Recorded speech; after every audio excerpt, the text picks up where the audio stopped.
अस्सलाम वालेकुम फ्रेंड्स। तो कैसे हैं आप? आज का टॉपिक जो है वो काफ़ी ज़्यादा इंटरेस्टिंग है। जैसे कि आप जानते हैं, अगर कोई बीवी नाराज़ होकर जो है वो अपने शौहर को छोड़ के अपने माँ-बाप के घर चली जाती है, क्या वो खर्चे की डिमांड जो है वो कर सकती है? नहीं। इसमें बेसिकली अमूमन आपने देखा होगा कि लड़ाई झगड़े की सूरत में या अमूमन ऐसा भी होता है कि बीवी की नाफ़रमानी की वज़ह से जो है वो शौहर उसको घर से निकाल देता है। जो उसका हस्बैंड होता है, क्या उससे वो खर्चा क्लेम कर सकती है या नहीं कर सकती? इसमें बेसिकली 2 डिफरेंट चीज़ें होती हैं। सबसे पहले हमें ये समझना होगा कि वो बीवी अगर जो है वो क्या उसको शौहर ने निकाला है, उसको मार-पीट के निकाला है, या बीवी यानी कि नाफ़रमान होने की वजह से या इस बदतमीज़ी की वजह से या अपनी बदज़ुबानी की वजह से जो है वो घर छोड़ के चली गई।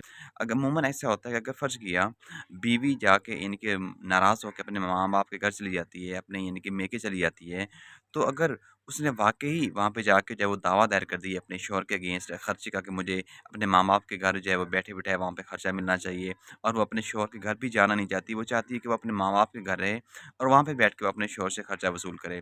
जब वो इस चीज़ का जो है वो वहाँ पे केस दायर करेगी, तो फिर अदालत जो है वो तलब करेगी उसके हस्बैंड को कि क्या आप वाक़ई जो है वो आपकी बीवी ने खर्चा क्लेम किया है, तो आप उसको खर्चा दें। अगर उसका शौहर ये कहता है कि मैं तो इसको अपने घर में बसाना चाहता हूँ, फिर शौहर के पास ये राइट है कि जब बीवी इस चीज़ की डिमांड करे कि मुझे यानी कि अपने माँ-बाप के घर बैठे-बिठाए मुझे खर्चा मिले, और उसके पास ये राइट होता है, तो अपनी उस बीवी के अगेंस्ट वो जो है वो दावा दायर कर सकता है हक़ ज़न-ए-आशनोई का। मैं अपनी बीवी को बसाना चाहता हूँ, मैं तो उसको अपने साथ लेके अपने घर में रहना चाहता हूँ, लेकिन ये जो है वो नाफ़रमानी की वजह से अपनी मर्ज़ी से जो है वो घर छोड़ के चली गई है। जब अदालत इस चीज़ को देखेगी, तो फिर अदालत को ये बात समझ आ जाएगी कि ये जो बीवी है ये जानबूझ के जो है वो अपने माँ-बाप के घर नाराज़ होकर चली गई है। लेकिन अगर दूसरी सूरत में शौहर जो है वो मार-पीट के जो है वो तशद्दुद करता है, या इस सिचुएशन में अगर उसने अपनी बीवी को घर से निकाल दिया है, अगर वो इस सूरत में नाराज़ होकर अपने माँ-बाप के घर चली गई है, तो फिर वो जो है वो खर्चा वसूल करने की पाबंद है और उसका राइट भी बनता है।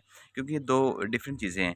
अगर आपको ये समझना पड़ेगा, अगर बीवी अपनी मर्ज़ी से घर छोड़ के चली गई है अपने माँ-बाप के घर, तो फिर वो खर्चा वसूल नहीं कर सकती।